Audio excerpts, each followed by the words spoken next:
김기춘 전 대통령 비서실장이 석방 8일 만에 다시 검찰에 소환됐습니다. 검찰은 김 전 실장이 양승태 대법원장 시절인 2013년 말에 휴일에 자신의 공간으로 차한성 법원행정처장을 불러서 일본 강제징용 피해자 민사소송을 지연시켜달라고 요구한 정황을 포착하고 이 부분을 집중 조사 중입니다. 김 전 실장의 이런 비밀 회동이 박근혜 전 대통령의 지시에 의한 것인지 밝혀낼 수 있을지도 관심이 모아집니다. 아직 조사가 진행 중인 서울중앙지검의 취재기자 연결하겠습니다. 이가혁 기자 나와 있습니다. 자, 오늘 소환된 김기춘 전 대통령 비서실장이 이번 사법농단의 핵심 피의자로 꼽히는 이유 뭘까요? 네, 김 전 비서실장이 2013년 8월에 비서실장에 취임을 했는데 바로 이 무렵부터 이른바 양승태 사법부가 본격적으로 청와대의 문을 적극적으로 두드리기 시작합니다. 우선 현재까지 공개된 법원행정처 내부 문건 가운데 재판 거래 정황이 담긴 문건이 이 시기에 대거 작성되기 시작합니다. 또 취임 2달쯤 후부터는 임종헌 당시 행정처 기조실장이 청와대에 여러 차례 드나들기 시작합니다. 이런 배경에는 경남고와 서울법대 선후배 관계로 박정희 정권 때부터 함께 법조인 생활을 시작한 김기춘 전 비서실장과 양승태 전 대법원장의 인연이 작용한 것 아니냐는 분석도 나옵니다. 예, 김 전 실장이 자신의 공간으로 당시의 법원 행정처장을 불러서 부탁을 했다. 이거를 검찰이 파악했다고 했는데 앞에 잠깐 말씀드렸습니다만 구체적으로 어떤 내용입니까?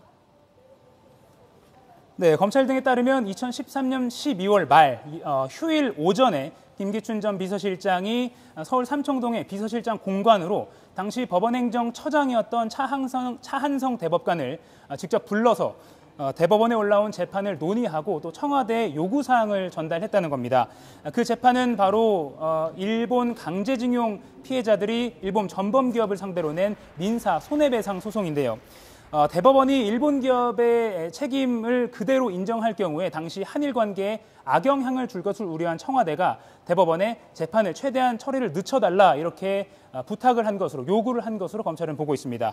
또 이렇게 재판을 지연시켜주는 대가로 대법원에는 법관 해외 파견 제도를 확대해주는 이런 일종의 거래가 있었던 가능성이 크다는 게 검찰의 판단입니다. 예, 우리 국민이 피해자인 소송에 청와대가 이렇게 개입을 했다.